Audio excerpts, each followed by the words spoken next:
Fala galera, saudações rubro-negras, mais um vídeo do nosso canal, trazendo para vocês aqui as últimas informações do Flamengo 3, Botafogo 0. Vencemos no tapetinho ontem mais uma vez, é tempo de Botafogo perder para o Flamengo. E estamos aí na cola da porcada. Domingo, jogo prioridade número 0 para o Flamengo. Precisamos vencer a porcada de qualquer jeito para poder igualar em número de pontos e ficarmos atrás apenas no critério de desempate de uma vitória e aguardar um esbarrão deles, um tropeço deles. O time deles é muito bom, mas nós somos Flamengo e acreditamos sempre. E vamos trazer para vocês hoje aqui o que está reverberando nas mídias sociais a respeito dessa grande vitória do Flamengo sobre o Botafogo e também sobre a vitória do Palmeiras sobre o Red Bull Bragantino. E vamos à caça ao líder. Um grande abraço, saudações rubro-negras. Vamos ao vídeo do Globo Esporte da ESPN. Valeu! Olá, muito boa tarde para você. Globo Esporte chegando. O Flamengo está muito vivo e muito forte no Brasileirão, querendo retomar a liderança para conquistar o título nessa reta final. Ganhou do Botafogo com autoridade no tapetinho do Nilton e claro que agora o foco é total para o jogaço de domingo contra o líder Palmeiras.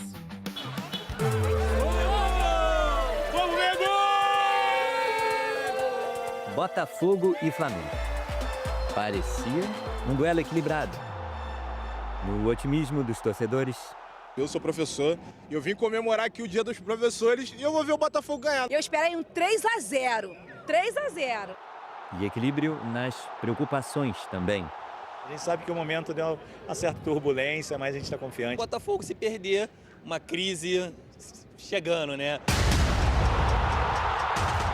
O que aconteceu foi uma vitória dominante dos visitantes. E um placar pra lá de desequilibrado no Nilton Santos. Ainda mais para um clássico. É muito difícil ganhar aqui e mais por 3 gols. Com o segundo gol, o jogo acabou. Temos que dar valor à nossa grande vitória. No início, o Flamengo tinha o maior controle da bola, mas o Botafogo era mais objetivo. Os primeiros minutos são assim meio com dúvida e principalmente a adaptação da velocidade da bola no gramado sintético. Teve até um pênalti não marcado nesse lance, quando o Luiz Araújo dividiu uma bola com o Alan. Tem um contato ali, depois dele joga a bola, um contato leve, que não impacta na ação da sequência da jogada. Exatamente. Ele não tinha nem possibilidade de pegar a bola mais à frente. É um contato insignificante de jogo. O comentarista de arbitragem da Globo, PC Oliveira, explica. Quem tem o contato com a bola é o Luiz Araújo e o Alan chega atrasado de maneira imprudente, dá um pisão, imprudência, uma falta muito clara. O VAR analisou, deu sequência na jogada, como foi dentro da área, o pênalti deveria ter sido marcado. Tão difícil que é para o Flamengo, para dar uma falta a favor do Flamengo, não estão apitando o que está falando a jogada. Isso realmente me dói. Depois de receber a bola no meio-campo com uma marcação insistente, o Arrasca segurou a bola até o último momento para encontrar o Pedro na entrada da área. O atacante colocou no cantinho para fazer 1-0. No dia em que ele faz 300 jogos com essa camisa, Pedro marca mais um! No segundo tempo, teve um momento específico em que o Botafogo poderia ter marcado. O Arthur Cabral teve essa chance. Temos dificuldades em fazer gol. Quando vemos que o melhor artilheiro nosso tem 4 goles, significa que é um time que joga, que compite, que defende bem e que tem problemas de goles. O que não foi o caso do Flamengo ontem. Em mais uma jogada inspirada do Pedro, olha o totozinho que ele deu para deixar o Luiz Araújo pronto para dar uma sapatada pro gol. E fazer o segundo do time na partida. Temos esse problema de confiança que cai quando tomamos um gol. Não é a primeira vez que acontece, temos dificuldade em virar jogos. E pior, o Botafogo não virou e ainda levou o 3º gol no clássico. O Carrascal pressionou a saída do cuiabano e roubou a bola. Rapidamente levou para a ponta e cruzou na cabeça do Plata. Tinha acabado de entrar no jogo. Não foi gol de placa, mas fechou o placar em 3-0. E parabéns para a moça do início da reportagem que, de uma maneira muito evidente, acertou o resultado. Eu esperei um 3-0. 3-0. Com a vitória, o Flamengo pega o embalo e se mantém firme na perseguição ao primeiro lugar do Campeonato Brasileiro. E o Botafogo, derrotado, se afasta do G4. Temos que esquecer rápido desse jogo e preparar do melhor jeito o próximo jogo. Essa foi a maior vitória do Flamengo no Clássico, jogando no Newton Santos. E no próximo domingo tem encontro com o líder Palmeiras. Um jogão que pode ser decisivo para o campeonato. Uma final, mas como foi hoje, outra final. E daqui para frente serão todas finais. Parada é o seguinte, o Botafogo está em quinto e pode ser ultrapassado pelo Bahia, que joga hoje. O Mirassol está em quarto, já descolou, já abriu 6 pontos de vantagem. Os 6 primeiros vão para a Libertadores, é o tal do G6, você sabe, mas só os 4 melhores vão direto para a fase de grupos, o tal do G4. Se não quiser depender do que acontecer na Libertadores e na Copa do Brasil, o que pode abrir mais vagas, o Botafogo tem é que abrir o olho e já. Agora se liga no tamanho da freguesia do Botafogo para o Flamengo no tapetinho do Nilton. Tá 8-1 para o Flamengo lá. Isso mesmo, dos últimos 9 clássicos na casa do Botafogo, o Flamengo ganhou 8 e o Botafogo só ganhou 1. Nesse período, os times ainda disputaram 2 jogos fora do Rio, um em Belém, outro em Brasília, e o Flamengo ganhou os 2. Que coisa, hein, gente? E antes de enfrentar o Flamengo no Maraca domingo, o líder Palmeiras manteve a vantagem de 3 pontos e 2 vitórias a mais que o rubro-negro. Sapecou 5-1 no Bragantino. Palmeiras e Flamengo já virou rivalidade há um bom tempo. Pergunta só para os palmeirenses. Top 3 times que você menos gosta na história. Gambazada, primeiro. O Cheirinho, que tá chato pra caramba. Acho que Flamengo. Flamengo, Corinthians e Cruzeiro. Os gambá, né? Segundo, é o Flamengo. É o Flamengo. Para garantir a vantagem de 3 pontos para domingo, o Palmeiras precisava vencer o Bragantino. Começou atrás. E a bola bate no braço do Bruno Fux. Pênalti que deixou Abel Ferreira contrariado. E que o John converteu. O Bruno Fux se redimiu do pênalti ainda no primeiro tempo. De vilão no lance do pênalti, a herói do gol de empate, Bruno Fux vai na rede! E o ataque do Palmeiras apareceu na segunda parte. O Vitor Roque fez o segundo. O Palmeiras é o time da virada. O Palmeiras é o time do amor. É o time com mais viradas nesse Brasileirão. Já são 5. O Alan fez uma jogadaça que terminou no belo gol do Felipe Anderson. Rola de lado, Vitor Roque deixou passar. Felipe Anderson calibrou, bateu colocado. Golaço, golaço, golaço! O Flaco Lopes. Transformando a vitória em goleada. E o Vitor Roque de novo fecharam a goleada. 5-1. Ninguém mais fica em choque quando tem gol do Vitor Roque. Agora, foco total no jogo decisivo do Maracanã. É um jogo muito importante, claro, com certeza vale 6 pontos. E acho que o Palmeiras já não ganha lá não sei quantos anos, 10 ou 11 anos. É mais um desafio para nós. A última vitória do Palmeiras aqui no Rio contra o Flamengo foi em 2015. 10 anos. Mas os palmeirenses estão otimistas. Vamos ganhar no Maracanã! 5-0, 3 do Tigrinho! Esquece, é Palmeiras, campeão brasileiro! O Vasco teve jogador expulso no primeiro tempo e mesmo assim venceu o Fortaleza na Arena Castelão. Mais uma grande partida dele, Ryan. Oi, boa noite. Será que vai ter gol do Ryan hoje? Oi, boa noite. Será que vai ter gol do Ryan hoje? Já virou rotina, música. Oi, boa noite. Esses dias, até a mãe do Ryan entrou na onda.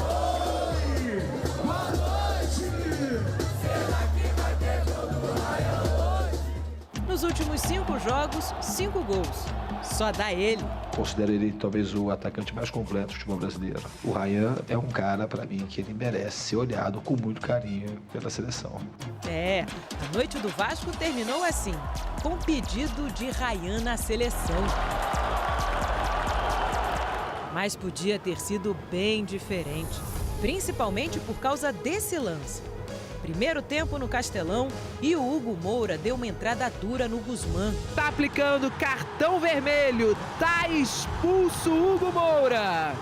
A partir dos 39 minutos, o Vasco passou a jogar com um a menos. A gente treina muitas vezes com inferioridade numérica. Então é um time que sabe lidar bem com situações desse tipo. É uma expulsão lamentável, mas a gente vai correr por ele. O Ryan correu mesmo. 9 minutos depois da expulsão, recebeu do Coutinho, arrancou e fez 1-0. Batida pro gol, chute cruzado! A batida cruzada com a perna esquerda. Ryan, nos acréscimos, abre o placar na Arena Castelão! E ainda meteu aquele "calma, eu tô aqui", que tem feito direto. Os jogadores do Fortaleza ficaram irritados, achando que o Ryan tinha provocado a torcida. Mas ele explicou que estava só comemorando para a câmera. No segundo tempo, o Fortaleza melhorou. O Bareiro tentou de bicicleta. Parou no Léo Jardim. E aí o lindo gol, Léo Jardim! Assim como o Mancuso. Léo Jardim! Impressionante! O goleiro, que chegou a ser vaiado contra o Vitória em São Januário, foi ovacionado em Fortaleza.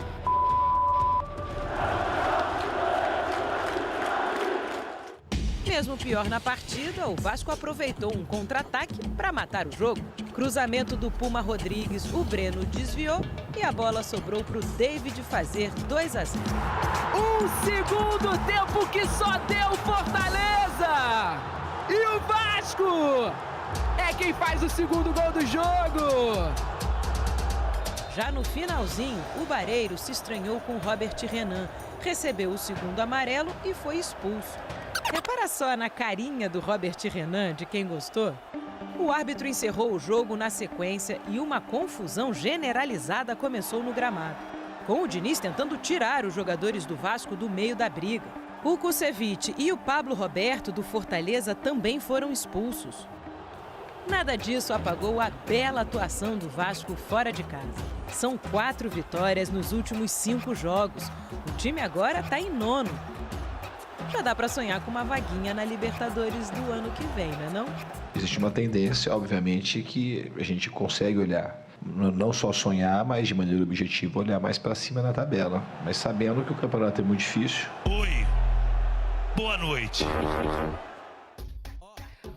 O Vasco tem a 3ª melhor campanha do retorno do Brasileirão, atrás só de Palmeiras e Flamengo. São 9 jogos até aqui, com 5 vitórias, 2 empates e 2 derrotas. Um aproveitamento de quase 73%. Se continuar assim, quem sabe não dá para buscar essa vaguinha na Libertadores, né não? Já falei aqui, dependendo da Libertadores e da Copa do Brasil, até o 8º colocados do Brasileirão podem ir para a Liberta. O Vasco está em 9º. Ainda tem a Copa do Brasil, o Vasco está na semifinal. Se for campeão, se garante na fase de grupos da Liberta. Fogo na briga para chegar no G4, o Fogão. O Flamengo, sem maiores dificuldades, venceu fora de casa e, olha, botou mais lenha no interesse dessa grande partida do próximo domingo. Flamengo e Palmeiras, 3 pontos separando os dois na ponta da tabela. Vamos lá, a vitória do Flamengo é assunto para o Pedro Henrique Torre. Valeu, pessoal. Aqui no estádio Newton Santos, o Engenhão, o Flamengo não tomou conhecimento do Botafogo e venceu por 3-0 e segue na cola do líder Palmeiras na rodada anterior ao confronto direto entre as equipes. O Flamengo foi a 58 pontos, o Palmeiras tem 61, já o Botafogo está em 5º lugar com 43 pontos. Ficou numa situação aí um pouco mais distante do sonhado G4. Um jogo que foi um tanto quanto morno na primeira etapa, mas ainda assim o Flamengo conseguiu abrir o placar. A Arrascaeta fez uma boa arrancada pelo meio, rolou para Pedro, que tocou sem chances para Léo Lick. 1-0, o Flamengo ficou um pouco mais tranquilo. Na segunda etapa, o Botafogo tentou até pressionar o Flamengo de alguma maneira. O Arthur Cabral perdeu uma grande chance depois de um cruzamento da esquerda, mas foi o Flamengo que ampliou o placar. Uma boa jogada da esquerda para a direita. Aí o Pedro rolou para o Luiz Araújo bater forte, 2-0. Então o Flamengo ainda mais dominante, torcida do Botafogo irritada, cantou o time sem vergonha, torcida rubro-negra presente aqui no Newton Santos cantando olé, e aí o Flamengo chegou ao 3º gol com Plata, um cruzamento da direita, e ele tocou de cabeça no fundo da rede, 3-0 o Flamengo, E aí a gente conversou com todos os personagens aqui no estádio Newton Santos, o Engenhão. Um jogo na primeira etapa bastante igualado, onde cometimos um erro que eles castigaram, porque é um time que tem muita qualidade e quando você deixa oportunidade ele pode aproveitar, e aproveitaram. E depois começamos bem na segunda etapa, com uma boa oportunidade para empatar o jogo, e com o segundo gol o jogo acabou. Palmeiras, grande equipe, grande momento, tem no elenco talvez mais caros aí, ou mais caro, né? Esse ano sem nenhuma dúvida, todas as contratações que fizeram, é o elenco dos mais poderosos e o melhor treinador do Brasil, que demonstrou isso com títulos e com números, né, durante todos esses anos. Portanto, claro que o Palmeiras sempre vai estar na briga. Chegamos parecido, praticamente na mesma situação no primeiro turno do campeonato. E por mais que tudo pode acontecer, o campeonato não vai ser definido nesse jogo. Temos exemplos de anos anteriores do Botafogo.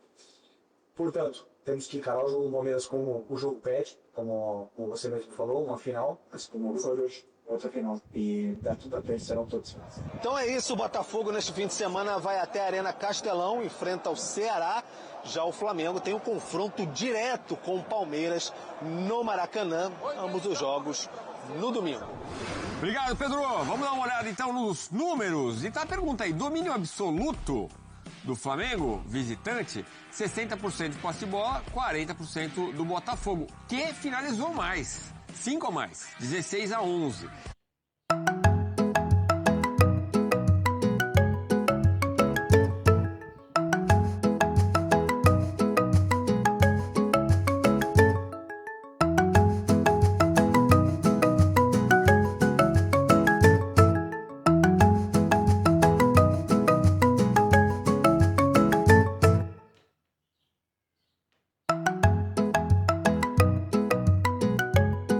No alvo, 5-5, empate.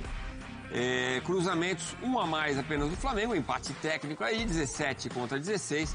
O Botafogo teve mais ações na área rival, 14-10. Em que pese 9 desfalques do lado botafoguense, uma boa vitória do Flamengo que ganha moral para esse jogo do final de semana contra o Palmeiras. A gente falava do desafio mais difícil que teria o Flamengo em relação ao desafio do Palmeiras. Foi lá e fez a lição de casa. Os dois times chegam com moral para o jogo de domingo, Elton. Exatamente, né? O Flamengo vinha do jogo contra o Bahia, aquele jogo de 2 expulsões, e perdeu por 1-0. Já tinha empatado com o Cruzeiro também, né? E um jogo que foi bem complicado. Desde aquele jogo contra o Corinthians, tentava voltar a vencer no campeonato e conseguiu vencer um adversário que vive uma instabilidade na temporada, é verdade, mas o Flamengo também, como eu trouxe esse recorte curto, né? Depois da derrota para o Estudiantes e a classificação nos pênaltis, só venceu o Corinthians e aí vinha nessa sequência de jogos sem vencer, os 2 jogos anteriores. E foi um time que a montagem dele para enfrentar o Botafogo não é que tenha sido previsível, né? Porque foi um Flamengo, claro, para explorar muito bem o campo sintético, um time até um pouco mais leve. Jorginho com o Everton Araújo, né, funcionando ali como volante pela esquerda e tem tido algumas oportunidades com o Felipe Luiz fazendo essa função ao lado do Jorginho. Os 2 pontas e aí 2 caras para abrir o campo mesmo, o Luiz Araújo e o Samuel Lino, os caras que vão quase a linha lateral, né? O Luiz Araújo até traz um pouco mais para dentro, tem essa característica, né, da direita para dentro para poder finalizar, mas é um jogador também de um contrão para abrir a defesa. O Cuiabano teve muitas dificuldades, inclusive, para marcar por ali. E o Arrascaeta e o Pedro, acho que é um caso à parte os dois, Edu, porque a gente já falou algumas vezes aqui sobre essa disputa por posição no meio e no ataque, né? O Arrascaeta é um jogador indiscutível e faz uma belíssima jogada, inclusive, né? A jogada que surge ali pro gol do Pedro. O Arrascaeta e o Pedro juntos já gerou discussão, inclusive, na bolha flamenguista, na própria imprensa, né, nacional, sobre essa questão do sem a bola. Será que o Pedro e o Arrascaeta juntos não vão tirar a intensidade do Flamengo, não perde, pressiona, ou para voltar para marcar? A gente não tem visto isso, né? Acho que o Pedro cada vez mais adaptada a essa questão. É o Arrascaeta fisicamente privilegiado. A gente vai para a tela, inclusive, trazendo o que o Pedro tem produzido nos últimos jogos, né? E ele é um cara que foi muito questionado durante o Mundial e conseguiu recuperar essa posição. 13 jogos de titular e 5 no banco. Ele, como titular, teve um aproveitamento muito, muito bom, né? Porque é um jogador que tem 71% de aproveitamento, mas a gente está falando de um jogo coletivo, né? E nesse recorte foram 9 vitórias. E vindo do banco de reservas, não perdeu, mas também 2 gols apenas marcados, né? Contra 7 como titular. E é um jogador que tem se entendido muito bem com esse trio de meio-campistas, ora 2 pontas e um armador, ora um... Olá galera, saudações brunegras, mais um vídeo do nosso canal, trazendo para vocês aqui hoje nessa quinta-feira, pós-jogo de Flamengo 3, Botafogo 0, mais uma vitória do Mengão no famoso tapetinho do Botafogo, e eles perderam como sempre, ou seja, é tempo do Botafogo perder para o Flamengo. Isso é muito bom vencer os principais times, principalmente do Rio de Janeiro, né? Agora, domingos temos um confronto importantíssimo contra o Palmeiras, contra a Porcada. Eles são líderes, 3 pontos a mais, tem 2 vitórias a mais que a gente. Se vencermos domingo, e vamos vencer se Deus quiser, diminuiremos a pontuação e ficaremos atrás somente pelo critério de desempate em número de vitórias, né? Que eles vão ficar com 1 a mais. E vamos vencer, precisamos vencer o Palmeiras. Um adendo aqui importante, o Flamengo ainda continua com as suas deficiências na hora do ataque, na hora da conclusão das jogadas. Às vezes acelera demais, às vezes demora demais para concluir uma jogada. Isso aí acaba irritando o torcedor, irritando os próprios jogadores da linha defensiva do Flamengo, porque tem que ficar tocando muito às vezes a bola, se expondo de uma forma desordenada. O Flamengo no último passe, no último terço do campo, ainda erra alguns passes que gera contra-ataque. Ontem, pelas minhas contas, pelo menos 3 oportunidades o Botafogo esteve para marcar o seu gol. Contamos com a má pontaria dos atacantes, o que facilitou o nosso trabalho, porque se fôssemos anotar, o Botafogo ontem poderia sim ter aberto o placar e aí acabar complicando bastante o jogo pra gente. Aquele gol do Pedro foi o salvador, abriu o caminho e deu tranquilidade para o Flamengo poder seguir na partida de uma forma mais tranquila. O Botafogo não oferecia muito perigo e o Flamengo conseguiu conduzir bem o jogo e até conseguir aumentar o placar para 2, depois para 3 a 0.